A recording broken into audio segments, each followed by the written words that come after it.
আল্লাহ রাব্বুল আলামিন বনি ইসরাইলের মধ্যে হযরত মুসাকে পাঠিয়ে দিলেন, হে মুসা, তুমি বনি ইসরাইলের লোকেদেরকে উদ্ধার করো, বনি ইসরাইলের লোকেদেরকে উদ্ধার করো ফেরাউনের কাছ থেকে। মুসা নবী আলাইহিস সালাম সাহস নিয়ে বীর বিক্রমে তার ভাই হারুনকে নিয়ে মুসার দরবারে গিয়ে আল্লাহর একত্ববাদের দাওয়াত দিলেন। জোরে বলি সুবহানাল্লাহ। একত্ববাদের দাওয়াত কি? লা কুল লা ইলাহা ইল্লাল্লাহ, আল্লাহ ছাড়া কোনো উপাস্য নাই, আল্লাহ ছাড়া কোনো উপাস্য নাই, আল্লাহ ছাড়া পৃথিবীতে কেউ সিজদার উপযুক্ত নয়।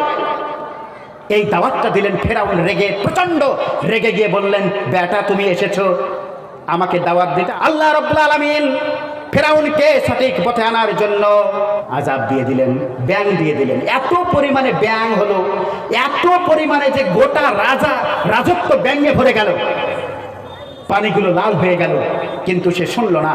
আল্লাহ রাব্বুল আলামিন ডাক দিয়ে মুসাকে বলছে, হে মুসা, তুমি আর মিশরে থেকো না, তোমার আদি ভূমি, তোমার আদি পৈতৃক ভূমি ফিলিস্তিনে তাড়াতাড়ি চলে আসো। সমস্ত বনি ইসরাইলের লোকেদেরকে নিয়ে হযরত মুসা আলাইহিস সালাম চলে যেতে লাগলেন। যেতে যেতে যেতে যেতে লোহিত সাগরের কাছে দাঁড়িয়ে গেলেন। বনি ইসরাইলের লোকেরা বলছেন, হে নবী, হে মুসা, তুমি আমাদেরকে কি মেরে ফেলার জন্য আনলে? ওই দেখো ফেরাউন ধুলা উড়িয়ে হাতি ঘোড়া উটে অস্ত্র নিয়ে তার সেনারা চলে আসছে, আমাদেরকে তারা খুন করে ফেলবে।